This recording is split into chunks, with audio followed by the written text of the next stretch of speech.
हरे कृष्णा कृष्णा कृष्णा हरे हरे, हरे राम राम राम हरे हरे। जय शिला प्रभुपाद की जय। हरे कृष्णा। सकल के रथयात्रा उत्सव उपलक्षे জানাই কৃষ্ণ প্রীতি শুভেচ্ছা অভিনন্দন বিনম্র প্রণাম। আশা করি সকলে গুরু কৃষ্ণের কৃপায় ভালো আছেন এবং ভালো থাকেন এই প্রার্থনা রেখে আজকে শুরু করব আমাদের যে জগন্নাথ লীলা প্রত্যেক দিন আমরা শ্রবণ করছি, তো আজও আমরা শ্রবণ করব। তো আজকে আমরা শ্রবণ করব উৎকলীয় সাধব ও জগন্নাথ। জগন্নাথের লীলা আমরা শ্রবণ করব।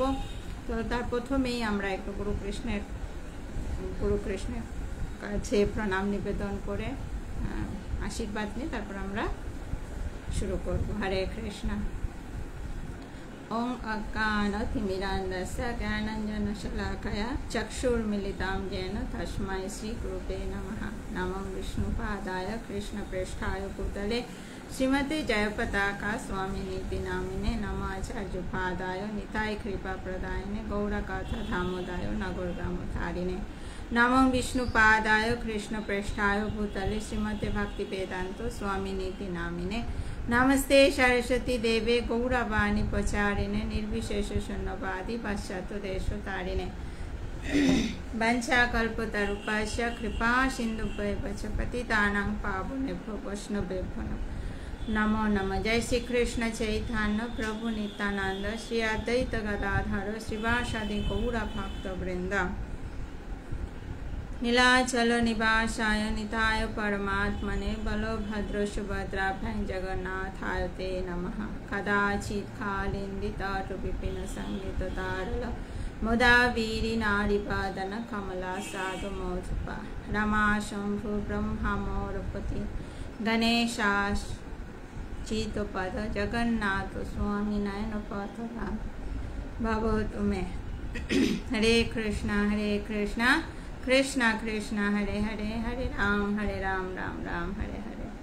पूर्वतन आचार्य वर्ग शिल प्रभुपाद गुरु महाराज श्रीपाद नित्यानंद प्रभु एवं उपस्थित सकल भक्तबृंदे श्री राधुल चरण कमले আমার সশ্রদ্ধ প্রণাম নিবেদন করছি। তো আশা করি আপনারা সকলে ভালো আছেন এবং সকলের রথযাত্রা অত্যন্ত সুন্দরভাবে আপনারা উদযাপন করেছেন। জগন্নাথকে বৃন্দাবনে নিয়ে চলে এসেছেন। হরি বল।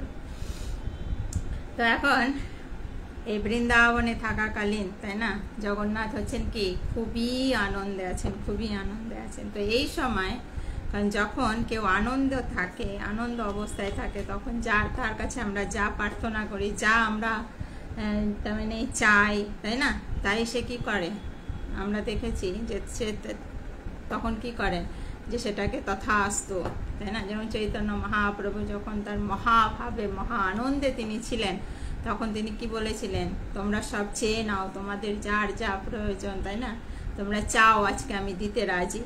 তো এখন জগন্নাথও সেই মুডে রয়েছেন, খুশির মুডে রয়েছেন, তিনি বৃন্দাবনে এসেছেন। তো এই সময় আমাদের বেশি করে প্রার্থনা করতে হবে জগন্নাথ স্তুতি, জগন্নাথ অষ্টকম, তো যেগুলো, তারপরে গীত গোবিন্দ, দশবিধ না যে দশ অবতারের যে গীতি, তো এই সমস্ত আমাদের এখন বেশি করে ভগবানকে শোনাতে হবে, কারণ ভগবান তার কথা শুনতে খুবই পছন্দ করেন।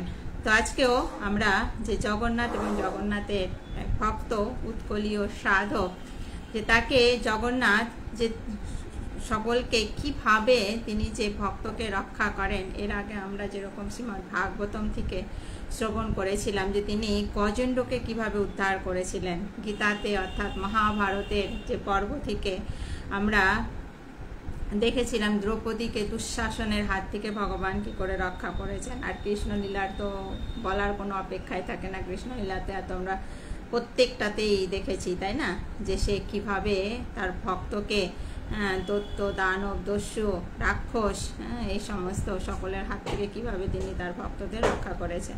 তো আজকে আমরা যেটা শ্রবণ করব এটাও ঠিক এই উৎকলীয় সাধককে শ্রী জগন্নাথ কিভাবে রক্ষা করেছিলেন সেটাই আমরা শুনব।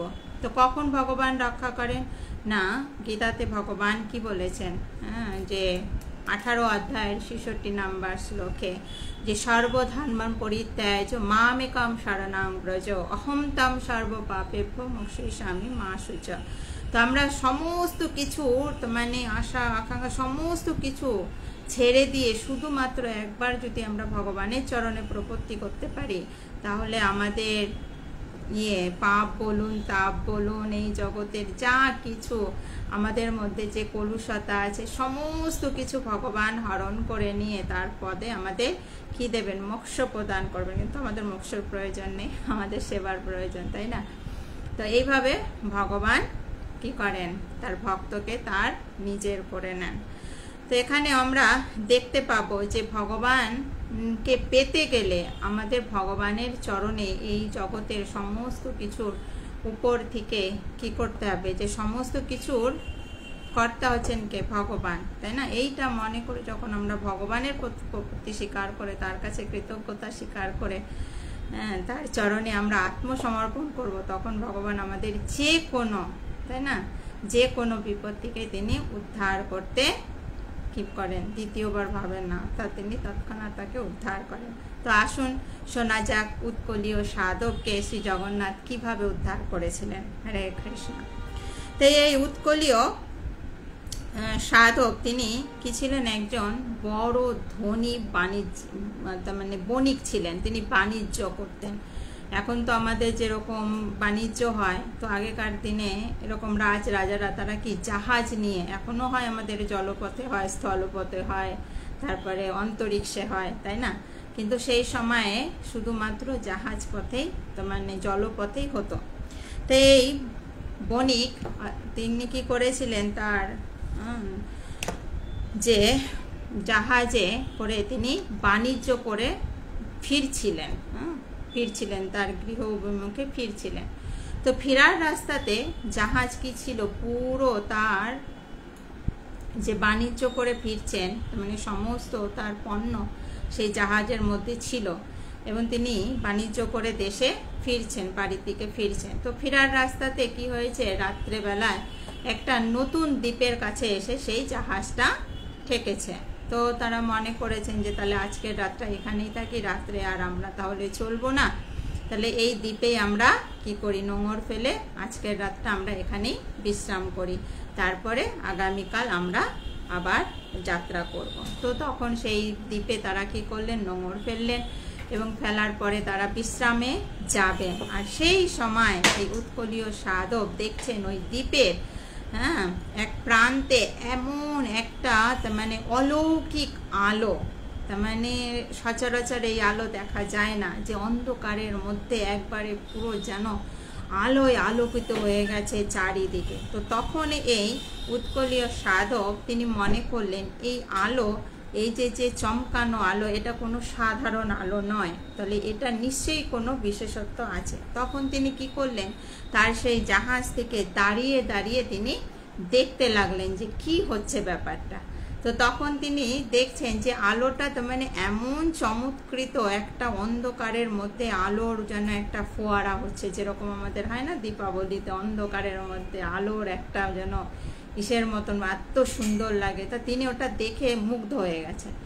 মুগ্ধ হয়ে যাওয়ার পরে তার মাথায় চিন্তা এলো যে আচ্ছা, আমি তো এর আগে তো শুনেছিলাম যে এরকম একটা দ্বীপ আছে, যে দ্বীপের মধ্যে মণি, যে সর্প,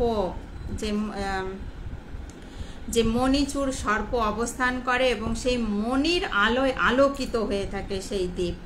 তো নিশ্চয়ই তাহলে সেই দ্বীপটা এই দ্বীপই হবে। তো এই মনে করে তখন ওনার মনের ভিতরে একটা আনন্দ এলো, ও তাহলে আমি মণির দ্বীপে এসে, যে দ্বীপে মণি পাওয়া যায়, সেই দ্বীপে এসে আমি কি করেছি? অবস্থান করছি। তো তখন তিনি মনে ভাবলেন, এখন যদি আমি মণির খোঁজে যাই, কারণ অন্ধকার হয়ে গেছে, তাহলে পরে এই মণি, যে মণিচূড়, তাই না, মণিধারী যে মণিচূড় সর্প, সে যদি দেখতে পায় তাহলে আমাকে কি করবে? খেয়েই ফেলবে। আর খেয়েই ফেলে, তাই না, কাটে তাকে, কারণ তারা তো সবসময় মণিকে পাহারা দেয়। তো তখন তিনি কি করলেন? না, এখন যাওয়াটা ঠিক হবে না, কারণ অন্ধকারের রাত্রে আমার এখানে চেনাশোনা নেই, কিছু না, রাস্তাঘাট তো আমি যদি এখন নেমে যদি যাই তাহলে কোনোভাবেই আমি বেঁচে ফিরতে পারবো না। তো তখন তিনি কি করলেন, সকালের অপেক্ষা করতে থাকলেন। এবার রাত্রে সারা রাত তিনি শুধু ভাবছেন কি করে যাবেন, কিভাবে আনবেন, কি করলে ভালো হয়, এরকম চিন্তা করতে করতে যাই হোক তিনি বিশ্রামে গিয়েছেন, ঘুমিয়েছেন। সকালবেলা তিনি ঘুম থেকে উঠে তিনি কি করেছেন, তার সঙ্গে যারা সব মানে বাণিজ্যতে গিয়েছিলেন তো তাদেরকে তিনি বলে তিনি কি করেছেন, তিনি সেই মণির খোঁজে গিয়েছেন। যাওয়ার পরে সেই যে মণি রয়েছে তা তো তিনি হাতের মধ্যে বেশ কিছু পাতা তিনি ভেঙে নিয়ে গিয়ে সেই পাতাগুলোকে করে দিয়ে, কারণ মণির তো একটা আলো প্রভাবিত হয় না, তো তিনি কি করেছেন সেই পাতার মধ্যে করে সেই মণিটাকে নিয়ে তিনি দৌড় মেরে চলে আসছেন। আর তখন তিনি ভেবেছেন যে নিশ্চয়ই আমাকে দেখতে পায়নি মণিচুর সাপ। হ্যাঁ, তো কিছু দূর আসার পরে দেখছেন যে তার পেছনে এই মণিচুর সাপ কি করেছে, হ্যাঁ, যে ধাবিত হচ্ছে, অর্থাৎ সেই মণিচুর সাপটাও তার পেছনে কি করেছে, ছুটতে শুরু করেছে।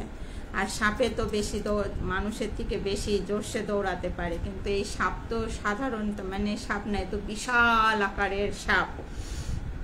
তো তখন তিনি কি করলেন, আরো জোরসে দৌড়াতে লাগলেন, আরো জোরসে দৌড়াতে লাগলেন। আর এই জাহাজে যারা জাহাজ চালক তারা যখনই দেখেছেন যে এই যে আমাদের বণিক সরি এই যে আমাদের কি বলে যে উৎকলীয় মাধব সাধব, হ্যাঁ, তিনি কি করছেন, এই যে আমাদের কর্তা তিনি এত জোশে প্রাণপণে নিশ্চয়ই উনাকে কোনো জীবজন্তু কি করেছেন, আক্রমণ করেছেন। তো তারা কি করেছেন, আগের থেকেই নোঙর টোঙর তুলে তার মানে রেডি, উনি আসবেন আর এরা জাহাজ ছেড়ে দেবে, এরকম ভাবে তারা রেডি হয়ে রয়েছেন। আর করতে করতে ছুটতে ছুটতে ছুটতে ছুটতে সাপও ছুটছে, এদিকে কি করছেন সাধবও ছুটছেন, ছুটতে ছুটতে ছুটতে ছুটতে তার মানে প্রায় ধরবে অবস্থা। তো তখন তার কি হয়েছে, প্রাণপণে ছুটতে শুরু করেছেন, ছুটে জাহাজের ওপরে এক লাফ দিয়ে উঠেছেন, কি জাহাজ ছেড়ে দিয়েছেন। এবার সাপটা আর জাহাজটাকে কি করতে পারেনি, আক্রমণ করতে পারেনি। তো তখন জাহাজটা এত মানে দ্রুত গতিতে ছেড়েছে, আর সমুদ্রের কি হয় তীরের দিকে হচ্ছে বেশি ঢেউ থাকে, তো তার তখন জাহাজটা টলমল করতে করতে মানে এত স্পিডে ছেড়েছে যাতে এই সাপটা কিছুতে তাদেরকে ধরতে না পারে। এবার এই সাপটা কি করলো, হ্যাঁ, এই সাপটা কি করলো, নিজের দেহটাকে আরো দ্বিগুণ করে ফুলিয়ে ফেললো। ফুলানোর পরে তিনি সমুদ্রের ওপরে ঝাঁপ দিয়ে পড়লো। তারা ভেবেছিল হয়তো সমুদ্রেতে তারা সেই সাপ ঝাঁপ দেবে না, কিন্তু দেখা গেল যে না, সমুদ্রের ওপরে সে ঝাঁপ দিয়ে সে কি করতে লাগলো, ঢেউ ভেঙে ভেঙে ভেঙে ভেঙে তাদের দিকে তেড়ে আসতে থাকলো। আর এখন এবার কি উপায়, হ্যাঁ, আর জলের মধ্যে দেখা যাচ্ছে যে তাদের জাহাজের গতির থেকে সাপের গতি বেশি। সাপটা তার মানে বডিটাকে ফুলাতেই আছে, তার মানে দ্বিগুণ বাড়তেই আছে। এখন সাপের আকারটা এত পরিমাণ হয়ে গেছে, দেখে মনে হচ্ছে জাহাজটা পুরোটাই গিলে খেয়ে ফেলবে। এখন এই মণি নিয়ে তো বিপদ। এখন এই বণিক ভাবছেন যে কি করা যায়, এ তো আমাদের পুরাই খেয়ে নেবে। সকলে এবার থরথর করে কাঁপতে শুরু করে দিয়েছেন। তখন বণিক কি করলেন, জাহাজের মধ্যে হাঁটু গেড়ে বসে জগন্নাথের স্তুতি করতে শুরু করে দিলেন। হ্যাঁ, যে হে জগন্নাথ, হে পরমেশ্বর, হে পরম বন্ধু, হে দুঃখ হারিণী, হ্যাঁ, তুমি আমাকে রক্ষা করো। তখন তিনি উদ্ধৃতি দিয়েছেন যে তুমি যেরকম দ্রৌপদীকে দুঃশাসনের হাত থেকে রক্ষা করেছিলেন, তুমি যেরকম কুমিরের হাত থেকে গজেন্দ্রকে উদ্ধার করেছিলে, তুমি যেরকম বেদের হাত থেকে হরিণীকে উদ্ধার করেছিলেন, হে প্রভু আজ আপনি আমাকে সর্পের হাত থেকে উদ্ধার করে আপনার করুণাময় যে নাম, সেই নামের সার্থকতা করুন। তো এই বলে তিনি অঝর ঝরে কান্না করছেন আর জগন্নাথের কাছে প্রার্থনা করছেন, হে প্রভু এখন তুমি ছাড়া আর কোনো উপায় নেই। আর এই যে আমি মণি এনেছি ভেবেছিলাম এই মণি নিয়ে আমি গিয়ে অনেক ধনবান হব, কিন্তু এখন আমি বুঝতে পারছি প্রভু এই মণি হচ্ছে আমার যোগ্য নয়, তাই না? এই মণির যোগ্যতা আমাকে ধারণ করা মানায় না। তো হে প্রভু, আজ তুমি রক্ষা করো, এই মণি আমি তোমার চরণে সমর্পণ করব, কারণ এই মণির যদি কেউ মালিক হয়ে থাকে সে শুধু আপনি। তো কৃপাপূর্বক আপনি আমায় রক্ষা করুন। তো এই বলে তিনি অঝর ঝরে কান্না করছেন আর জগন্নাথের প্রার্থনা করছেন। আর এই দেখে জাহাজ চালক আরও সবাই তার সহকর্মীরা যারা ছিলেন সকলে জয় জগন্নাথ জয় জগন্নাথ করে এত উচ্চস্বরে, তার মানে বলে না যখন আমরা কি হয় মরণপণ বিপদে পড়ি, তাই না? তো তখন আমাদের কণ্ঠেশ্বর এমনি বেরিয়ে আসে। তো তখন কি করছেন, জয় জগন্নাথ জয় জগন্নাথ, এত উচ্চস্বরে তারা চিৎকার করছেন। তার মানে জগন্নাথকে ডাকছেন। জগন্নাথ আর নিজেকে ধরে রাখতে পারেননি, তাই না? আমরা যেরকম গীতাতে বলা হয়েছে যে 4 রকমের ভক্ত দেখা যায়, 4 রকমের ভক্তকে ভগবান অ্যাকসেপ্ট করেন। একটা হচ্ছে কি যে আততায়ী, তাই না? নিজের আত্মরক্ষা করার জন্য আরতি, তাই না? তো আরতি করেন যারা, তো ভগবান তাদের প্রার্থনা শোনেন। তো এই যে ভক্তরা এরা হচ্ছে আর্ত, তাই না? ভগবানের কাছে যে প্রার্থনা করছেন বিপদের সময় যে আমাকে, হ্যাঁ। তো এই ভক্তরা তখন জগন্নাথ কি করলেন যে তাদের এই আর্তনাদ শুনে তিনি আর নিজেকে ধরে রাখতে পারলেন না। তো তখন তারা হঠাৎ দেখলেন সেই সমুদ্রের মধ্যে সাপটা এত জোরসে ছুটছেন, তার মুখ থেকে বিষগুলো তার মানে সমুদ্রে পড়ে একেবারে পুরো থাকা সব চারিদিকে যেন তাদেরকে ঘেরাও করে ফেলছে। সমুদ্রের যত মানে মাছ জীব জন্তু যারা ছিল সকলে এই সাপের ভয়ে তারা যেন তাদেরও কি করছেন, নিজেদেরকে রক্ষা করার জন্য ছুটাছুটি করে দিয়েছেন। তখন দেখা গেল হঠাৎ করে এই সাপটাকে যেন এই সমুদ্রের নিচ থেকে কিছু একটা কোন একটা জীব যেন উঠল এবং উঠে এই সাপটাকে পুরো খণ্ড বিখণ্ড হয়ে গেল, আর সাপের রক্তে পুরা সমুদ্রের জল লাল হয়ে গেল।